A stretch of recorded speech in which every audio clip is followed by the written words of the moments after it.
George Springer is turning back the clock this season for the Toronto Blue Jays, and to say that this team desperately needed somebody else other than Vladdy and Bo to step up this season offensively would be an understatement.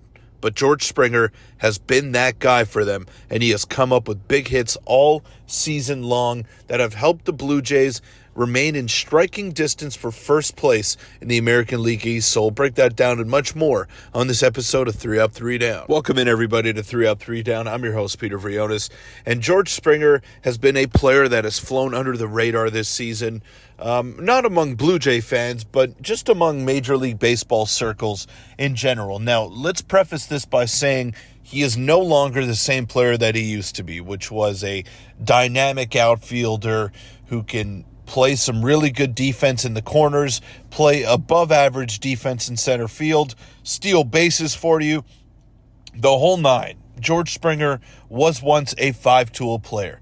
He is no longer that. But what he has done this season for the Toronto Blue Jays is hit for power, and come up with massive hits in big spots for the Blue Jays. Now, this can be attributed to the fact that he is no longer their leadoff hitter and is able to chase a little bit more power in the middle of that order. Now, he is walking more. He is hitting the ball out of the ballpark more than he did a year ago. And he just looks like a completely different player, a rejuvenated player. And a lot of that can be due to the fact that the Blue Jays have been sheltering him as well.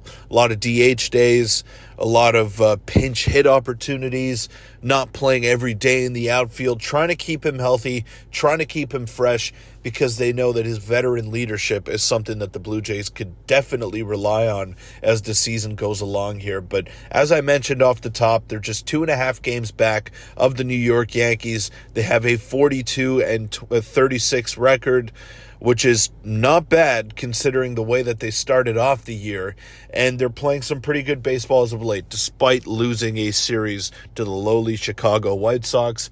That might sting. If the Blue Jays miss out on the playoffs by a game or two, we might circle back to that series and say, oh my goodness, I cannot believe you guys lost to the Chicago White Sox. Well, anyways, that's over and done with.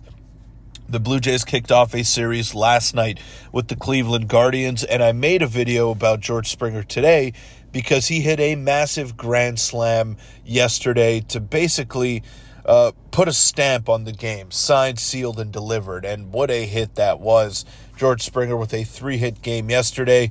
Really impressive, and I can't wait to see what the Blue Jays can accomplish today. But honestly, a lot of what the Blue Jays have had in terms of success this season can be attributed to the other guys, which are not Vladimir Guerrero Jr. and Bo Bichette.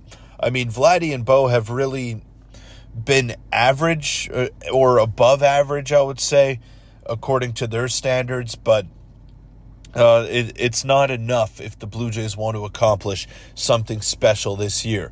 But the other guys, like Addison Barger, Nathan Lucas at times earlier on in the season, the pitching staff, the starters in general, have been pretty good. And that has helped the Blue Jays remain above water, remain within striking distance of first place in the AL East.